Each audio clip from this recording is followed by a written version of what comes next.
الحمد لله رب العالمين، الصلاة والسلام على رسول الأمين وعلى آله وأصحابه الفائزين برضا الله. أما بعد، قال تعالى في القرآن المجيد: بسم الله الرحمن الرحيم، ولقد أرسلنا رسلنا بالبينات وأنزلنا معهم الكتاب والميزان ليقوم الناس بالقسط. وقال النبي صلى الله عليه وسلم: إذا لم تستحي فاصنع ما تشاء. رب اشرح لي صدري ويسر لي أمري واحلل عقدة من لساني يفقهوا قولي وما توفيقي إلا بالله عليه توكلت إليه أنيب.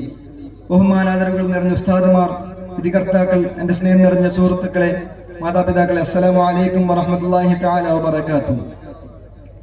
അല്ലാഹു തആല നമ്മെ ഇവിടെ ഒരുമിച്ച് കൂട്ടിയതുപോലെ അവന്റെ മഹത്തായ സ്വർഗ്ഗത്തിൽ നാം ഏവരെയും ഒരുമിച്ച് കൂട്ടി അനുഗ്രഹിക്കുമാറാകട്ടെ.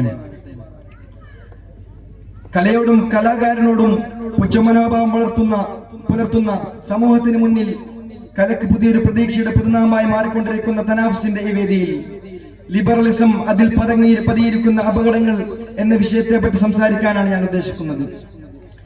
സെക്കൻഡുകൾ മിനിറ്റുകൾ മണിക്കൂറുകൾക്കും വഴിമാറി ദിവസങ്ങളും ആഴ്ചകളും മാസങ്ങളും വർഷങ്ങളും താണ്ടി കാലം മുന്നോട്ട് ഗമിക്കുന്നത് പോലെ വഖഫ് ബില്ലും ഹിജാബും ജെൻഡർ ന്യൂട്രാലിറ്റിയും ജെൻഡർ ഇക്വാലിറ്റിയും കടന്ന് പുതിയ ചർച്ചാ തലങ്ങൾക്ക് ചൂടുപിടിക്കുമ്പോൾ സ്വാതന്ത്ര്യത്തിന്റെയും തുല്യാവകാശത്തിന്റെയും പ്രാധാന്യത്തിലൂന്നിയ 16-17 നൂറ്റാണ്ടുകളിൽ ഉരുത്തിരിഞ്ഞു വന്ന് വ്യത്യസ്തധാരകളായി വളർന്നു വരികയും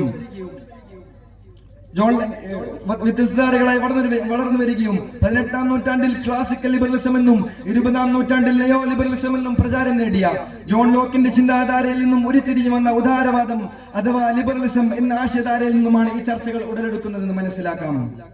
മാനവ നാഗരികത ഇന്നോളം ആർജിച്ച നേട്ടങ്ങൾക്കെല്ലാം നിദാനമായ മറ്റു ജീവികളിൽ നിന്നും മനുഷ്യനെ മാറ്റി നിർത്തുന്ന അപാര അനുഗ്രഹമായ ഇന്റലക്ട് അഥവാ ബുദ്ധിയും ഫ്രീവിൽ തെരഞ്ഞെടുക്കുവാനുള്ള സ്വാതന്ത്ര്യം നൽകപ്പെട്ട മനുഷ്യനെ സമഗ്രമായി സർവതല സ്പർശിയായി മനുഷ്യ ജീവിതത്തെ നോക്കിക്കാണുന്ന മതങ്ങളിൽ നിന്നും വ്യത്യസ്തമായി സ്ത്രീ പുരുഷ തുല്യത എന്ന രീതിയിലൂടെ വീക്ഷിക്കുന്ന ഫെമിനിസത്തെക്കാളും സംഭോഗത്തിന്റെ നിലനിൽപ്പിനെ ചോദ്യം ചെയ്യുന്ന വ്യക്തി സ്വാതന്ത്ര്യം എന്ന ആംഗിളിലൂടെ വീക്ഷിക്കുന്ന ലിബറലിസം അതിന്റെ കരാള ഹസ്തങ്ങൾ കൊണ്ട് പിടിമുറുക്കുമ്പോൾ അതിൽ പതിയിരിക്കുന്ന അപകടങ്ങളെ പറ്റി നാം ബോധവാന്മാരാകേണ്ടതുണ്ട്.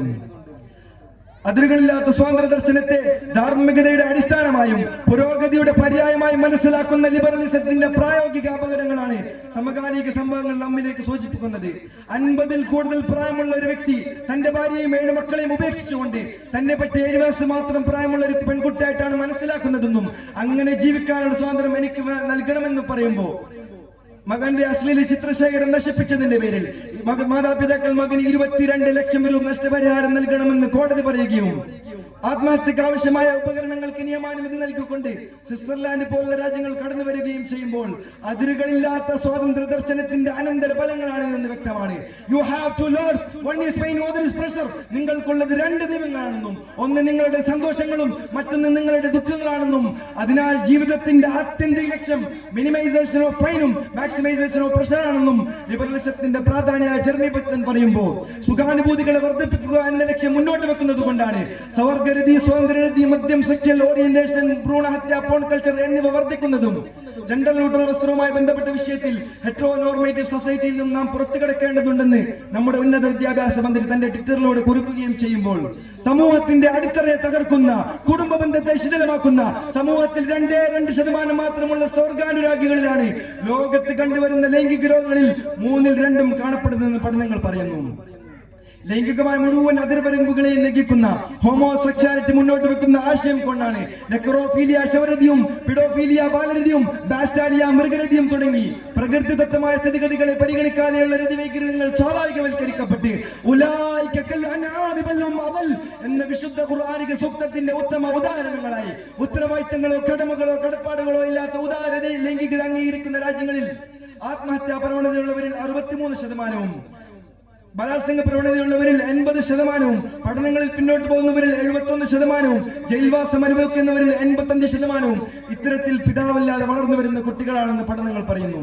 പതിറ്റാണ്ടുകളോളം ഇതിനെക്കുറിച്ചൊക്കെ പഠിച്ച് ഇതെല്ലാം രോഗങ്ങളാണെന്നും മാനസികമായ ചികിത്സയിലൂടെ മാറ്റാൻ സാധിക്കുമെന്നും കണ്ടെത്തിയ മൈക്കൽ ഡാഡ്സണിന്റെയും ജെയിംസ് കാപ്സിയുടെയും മൈക്കൽ ക്രിസ്റ്റലിന്റെയും പഠനങ്ങൾ തടഞ്ഞും പൊതുബോധത്തിന് മുന്നിൽ മതം പറയുന്നത് മോശമായി ചിത്രീകരിച്ചും മതം അടിവസ്ത്രം പോലെ ഉള്ളിൽ സൂക്ഷിക്കപ്പെടണമെന്ന് തുടങ്ങി സമൂഹത്തിനിടയിൽ വിഭാഗീയത ഭിന്നതയും ഫോബിയയും സൃഷ്ടിക്കുന്ന ലിബറലിസം മതങ്ങൾക്കിടയിലേക്കും പ്രത്യാശാസ്ത്രങ്ങൾക്കിടയിലേക്കും കടന്നു കയറുമ്പോൾ സർവ്വ പ്രത്യാശാസ്ത്രങ്ങളെയും സമൂഹം അസ്പർശിത മനോഭാവത്തോടെ മാറ്റി നിർത്തുകയും ചെയ്യുന്ന ഈ ഒരു ആധുനിക യുഗത്തിലാണ് അവയുടെ ചിലരടിച്ച് പുരാണങ്ങളെ നവലോക ക്രമത്തിന്റെ വെല്ലുകളെ അതിജയിക്കാനാവാത്ത വിധം കാലത്തിന്റെ കരാളതയിലേക്ക് യാത്രയാവുകയും ചെയ്തുകൊണ്ടിരിക്കുന്ന ഈ ഒരു കാലഘട്ടത്തിലാണ് പരിവർത്തനത്തിന്റെ പടക്കത്തൊനി മുടക്കി കൊണ്ടുവന്ന വിശുദ്ധ ഖുർആൻ ലോകത്തോട് വിളിച്ചു പറയുന്നത് വലഖദ് അർസൽനാ റസൂലനാ ബിൽ ബയ്യിനാത്ത് വഅൻസൽനാ മഅഹുൽ കിതാബ വൽ മീസാന ലിയഖൂമൻ നാസു ബിൽ ഖിസ്ത്.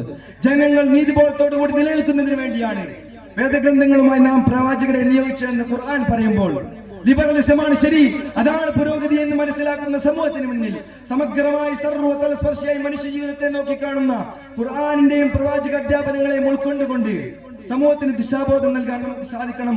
ഇത്തരം പറഞ്ഞ് ഞാൻ എന്റെ പ്രസംഗം അവസാനിപ്പിക്കുകയാണ്. അൽഹംദുലില്ലാഹി റബ്ബിൽ ആലമീൻ. അസ്സലാമു അലൈക്കും വറഹ്മത്തുള്ളാഹി തആല വബറകാതുഹു.